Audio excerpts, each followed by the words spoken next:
so this thing online called is it the Shard Sessions or something, where you're playing in like this little like Yeah, cafe kind of thing. Is that the lineup that's on the record, or is that older? Or good question. That's the lineup that is on the Albini tracks okay, and most of the record. We had a studio drummer for Daddy's Honey, Victim, Eczema, Shove, and Sod because we didn't have a drummer at that point. We didn't have a permanent drummer. Like me and Serge kind of didn't wait around. We didn't have it was me and him, and we didn't have a bassist or drummer for a while, but we were recording, doing photo shoots, releasing music, even just as us two. And then when Dylan, his cousin, joined, that kind of set things off where we could at least just get someone to fill in on drums and play some shows.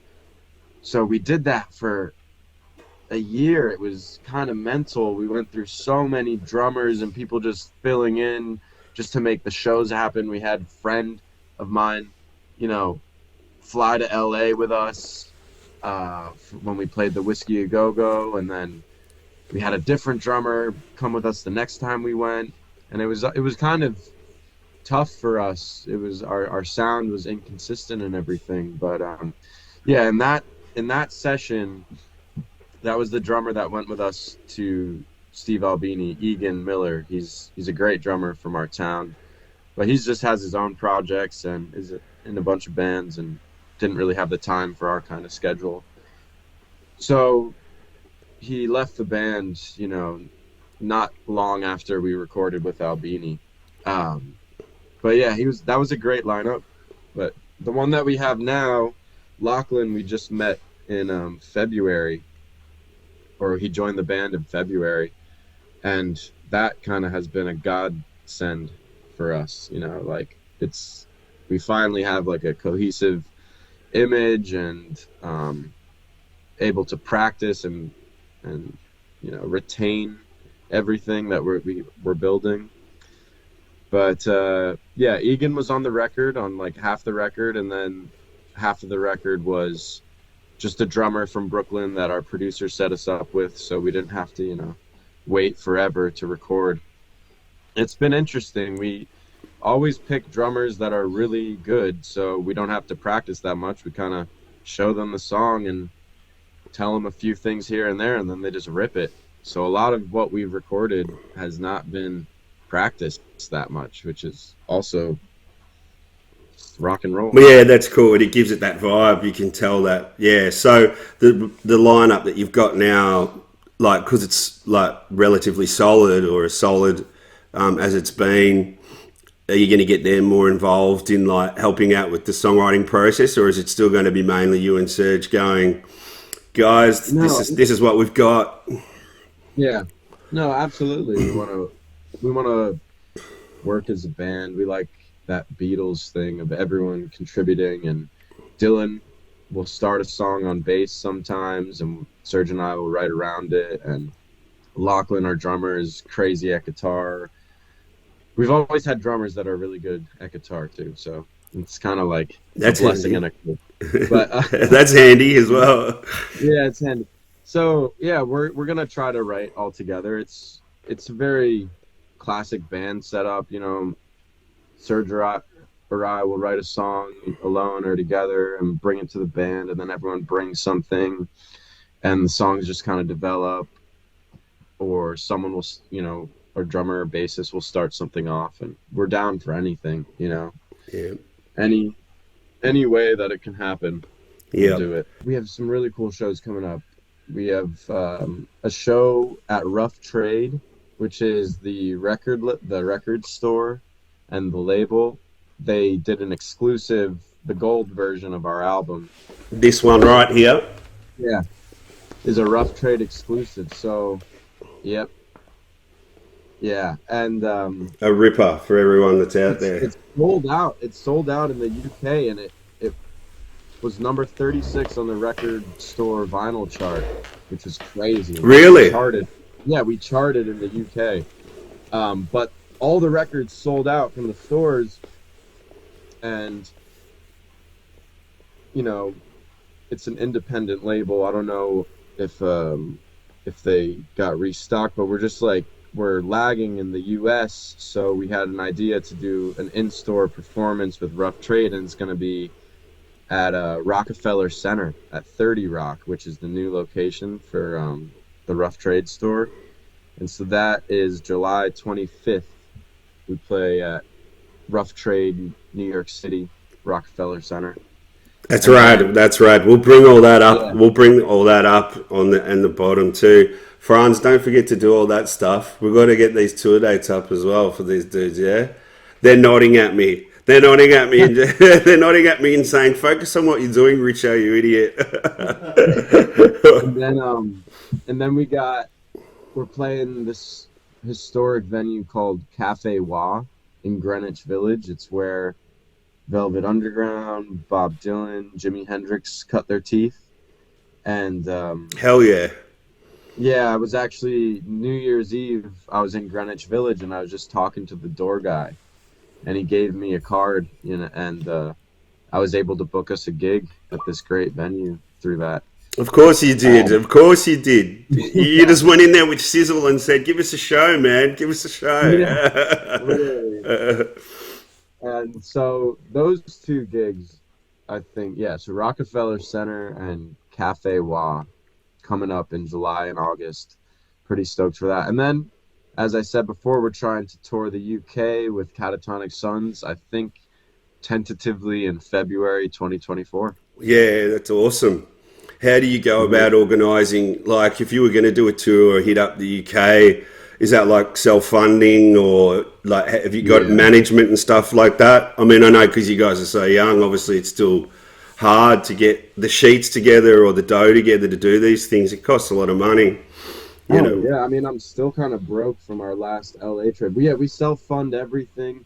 Maybe Simon, our label head, is gonna help us book, but generally we just kind of made emails to a few venues in London, and they said sure we'd be interested, and we kind of just do it like that, and then we organize our plane tickets ourselves and everything. We're very just it's still early days. We're self-funded, and it's tough, but it's just what we want to do, so we got to do it. It's unreal, man. It's a great ethic to have. I love it.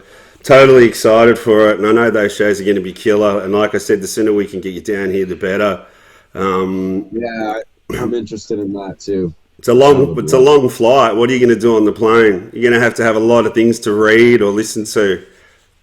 Yeah, I'm not gonna. We'll probably bring some stuff I won't mention. Just knock ourselves out. Oh, yeah, But you need to I get think it'll be all right. pack a heap of Yeah, those 7 inches. yeah, exactly. Yeah, Have our own merch. The acid tab, that's right. 7 inches. Yeah. But yeah, I it's so exciting flying to LA. That was one of the best moments. Being in LA as a band. It was like my first time in California.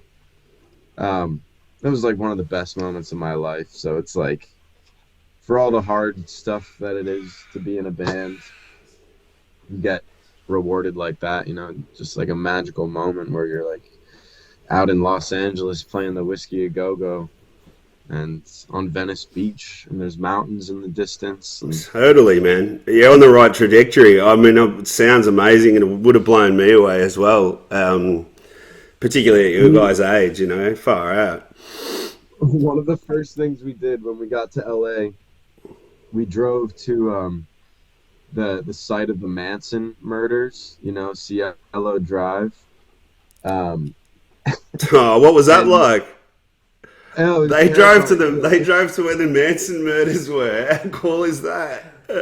yeah, some people go to the Walk of Fame or whatever the Hollywood sign. We're like, let's go to the Manson house, Yeah, and of course. and so we park at the bottom, and it says no trespassing and everything. So we park our car, and we all start to like sneak up, and we're all in black, and we look like the Manson family ourselves, and we're walking up the hill, and it's pretty creepy because there's rich people that are still like living all along this driveway, like nobody's there's lights on in the houses and stuff, but you don't see anyone. Are they peeking out And their then you get blinds at you and stuff? And who are yeah, yeah, there?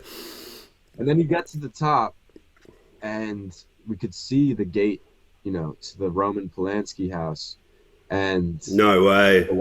we're like looking there, and then some guy gets out of his car, like a security guard, and shines a flashlight on us, and my bandmates were already, everyone was kind of skeeved out, but next thing you know, you see Dylan, our bassist, just booking it down the hill, running down. We all start running, full speed, like it was like an episode of Scooby Doo or something. We're running down the driveway and back to our car, all out of breath. I fucking pull out, and we drive. We were so scared, we drove straight to Venice Beach from Beverly Hills or wherever it was, and just were like, "Oh my God, are we being followed?"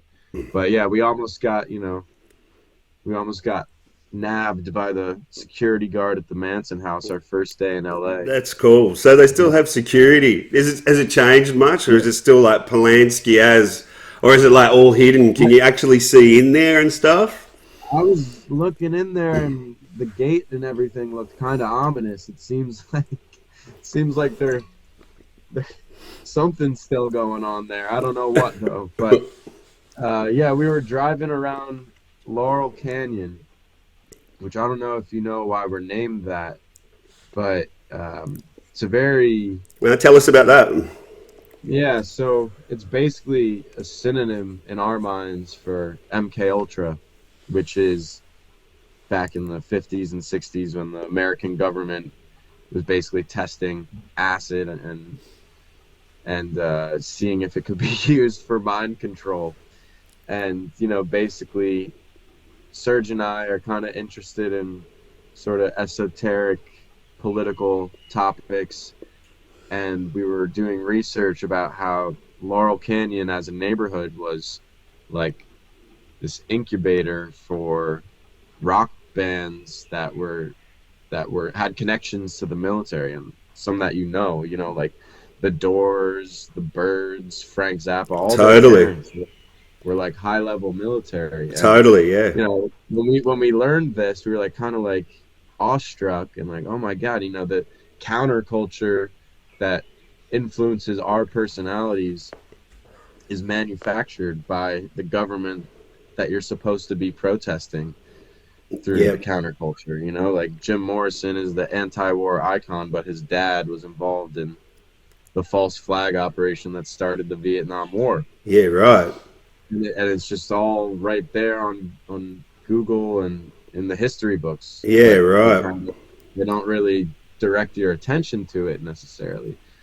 But all of this was happening in the neighborhood Laurel Canyon, which is kind of a ritzy, secluded, ideal, and also like occult Yeah, neighborhood in LA. it's totally, yeah, The Harry Houdini house is there, for yeah. example. And there's tunnels that go, and people are telling us this as we're like in Laurel Canyon. Like we're just talking to people on the street, and they're giving us the lowdown on the history and stuff. It's But totally yeah, cool. Yeah. when Sorry. we were Yeah. driving through Laurel Canyon, which is like it's winding streets that just go up and up and up, and like a Ferrari will like fly down. It's like a one-way street, and you have to like quickly pull over, and then there'll be like a mall cop type, Paul Blart type car following you, like a little security car that starts to follow you if you're like in the neighborhood too long and everything. And it just goes up and up and up and up and winds around, and your cell phone stops That's working. bizarre. That's And bizarre. then you can just see all of LA. You just see all of LA. And there's this section in Laurel Canyon called Mount Olympus, where it's like Apollo Drive, Jupiter Drive, and all the Greek gods. And you just have this like gorgeous view of LA, but at the same time, it's super creepy Wow. because you know that all of this like weird stuff in the '60s weird parties and Whatever. rituals. Yeah, yeah, Yeah, yeah. government agents. So I mean, our band name, we don't really talk about it. I probably never have talked about it like in an interview or anything, but it's we're trying to shed light on that without being too obvious. But it's a bit in protest to that. So people are always asking, "Are you like a Crosby, Stills, Nash cover band?" And oh, maybe we shouldn't have chosen that name. But at the same time, we get to have conversations like this whenever people really want to know why we're called Laurel Canyon. But yeah, that's definitely in reference to the dark government occult over undertones to the place. I'm so that's Yeah, so cool that you shared that with me because you're right. I guess everyone kind of relates Laurel Canyon to this like hippie idealism and Stevie Nicks blazing yeah, big fat spliffs and stuff like that. But yeah, yeah, so for you to be able to share that your understanding of those sort of political undertones and that real occult kind of stuff that was happening, it's totally cool, man. Very interesting yeah, to me too, because yeah. yeah. And if you listen to the lyrics on pretty much every song on the album, it's a reference in one way or another to that. Like if you listen to Dropout, might as well be the Laurel Canyon theme song. Yeah, that's a ripping track. Far out, that's a ripping track. So my Friday night drinking beers and heading out to go out. Yeah, don't you guys get too excited over there. You know that it's a banger. They're offset going. Yeah, so the Arthur Rimbaud stuff, I was reading a bit of that you and Serge connected through that. Did you want to explore that a bit and go into that stuff, or are we Yeah, getting too deep now? Man, I could sit here and no, talk no, to you not all at all. day. I could sit here and talk to you all day. I think that that's like a really interesting point in our band. So I told you that I was 24 when I met Serge, and when I met him through a mutual friend, someone just said like, "Looking to jam, who wants to come?" And I didn't have a band at that point, so I said, "Sure, I'll come." And I didn't know who was gonna be there, but yeah, he Serge was there, and he had his white Strat that he still has, and I remember being impressed by that because it was American. And I was recently learning songs by the Stooges on guitar, and so we connected over the Stooges. We were both playing songs on guitar by the Stooges, and then he asked me, "Do you know who Arthur Rimbaud is?" It's Jim Morrison's favorite poet, and I was like, "Do I ever? You're talking to the Rimbaud expert of Allentown." That's so I cool. That's I so went all the cool. way to France just to learn more about him and everything. And so I spent the night, the first night I met Serge, telling him every single thing I knew about Arthur Rimbaud, which was a lot, more than most people. Um, and I think from that day forth, we just were like inseparable because we both were poets at that time. We both wanted to be writers just as much as we wanted to be rock stars. It was almost like at that time we wanted to be poets more than we wanted to be rock stars. And so we would Serge and I, like, our friendship started because we would be the only people who wanted to get together on a Friday night, smoke weed, and like read a Lord Byron play. You know, That's we would, unreal. It's such a yeah, deep connection to have, dude. It's totally yeah. wild. Like it's cool as. So, so we would be writing poetry and coming up with like ways to improve our poetry and how can we be cutting edge like Rimbaud was in 1872 in 2020 or whatever it Yeah. was. Some And dark poetry. There's some dark stuff in there, you know. yeah, yeah, exactly. And that was the whole point. It's how can you be relevant and how can you push the envelope today at when everything has already been done? And so we would have those kind of discussions, and I think that's kind of how we got onto wanting to expose the government for for all their dark occult and conspiracies and everything. And we kind of felt like that was that was kind of new and punk, and I still think that, and I still think our lyrics are like some of the only lyrics that touch upon those things. And yeah, so at some point we were like, all right, well maybe rock and roll is the better avenue to get our poetry out there. I think we decided that one day, and then we just, you know, changed the poems to lyrics, and went full time on rock and roll. And yeah, we started out just like we always approached it like let's get good at the basics first, whether it was poetry or punk, and we would be playing blues songs and songs by Ramones and stuff like that, and just kind of start at the basics and go from there. And that's kind of how we bonded, how we learned how to write, and what informed our lyrics. But yeah, Arthur Rimbaud was huge, and also made us very experimental with drugs, probably. That's perfect. I mean, dude, I think that's the perfect vehicle. That combination of everything that makes up Laurel Canyon, Yeah, and even now, like I'm gonna go back and re-listen to the record again for like the millionth mm, time, and I'll have a deeper understanding of it. So thank you mm, for sharing that. That's awesome. So yeah, yeah. Fuck. If there's anything else that you want to have a chat about, man. Otherwise, I'm just going to keep telling everyone how great the record is, and keep telling all these promoters. There's definitely a few down here that, I'll be definitely getting stuck into them, pulling them aside when I'm drunk at a bar and saying, "Get these guys out here and hurry up, sort it out." no, we appreciate that, Jason. No worries, man. Taking the time to talk to me and learn about our band and spread the word in Australia. It means a lot to us. Yeah, that's it. That's awesome. So yeah, for anyone, obviously everyone out there, I'll just grab this for all the guys. But I know that everyone's probably already got it. This is the record, Laurel Canyon, on Agitated. There is like quite a few stores that are stocking it. And I guess one final question, which will make a lot more sense later on, that I have to ask you before you go is: do you like bananas at all? Are you guys Yeah, fans of bananas? yeah, we monkey around. Excellent. And coffee?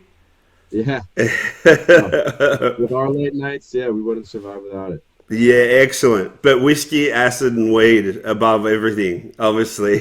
Pretty much. And poetry. Yeah, that's our tagline: Excellent. whiskey, acid, and weed. Awesome. Yeah, well, thanks again, man. Thank you so much for sharing your stories and even for doing this podcast. Like I said, it's going to be up on all the platforms. The legends over here are going to edit it, put it all together, put some tunes underneath it for you. And if there's anything else that we can do for you out here, man, by all means, reach out, because we're totally excited by new stuff. We're totally excited by that record. And yeah, Kurt Cobain, he's a lyricist that's like Rambo. We'll take the comparison. It's really, Nirvana is a really mainstream, iconic band, but they're just fucking great. Yeah, he used What can you? a lot of metaphor and Yeah, stuff in his lyrics. Yeah, it's cool. Show everyone the ciggies that you had before. Have you still got that cigarette packet there? yeah. Oh yeah, the spirits. Hold up. There you They go. long-lasting, 10 to 15 minute smoke. Official American Spirit. official Kurt Cobain Yeah, cigarettes. yeah. They were found on his body. Awesome. And please keep us updated if anything happens as far as like with the records. And how do I get one of those blotter singles, man, or any of your stuff? I'll sort it out for you. I'll sort it out for you, Jason. That'd be amazing. Take care. All Thanks right. again, All Nick. right. Bye, See you, guys. dude. See you, man. Bye. Yeah.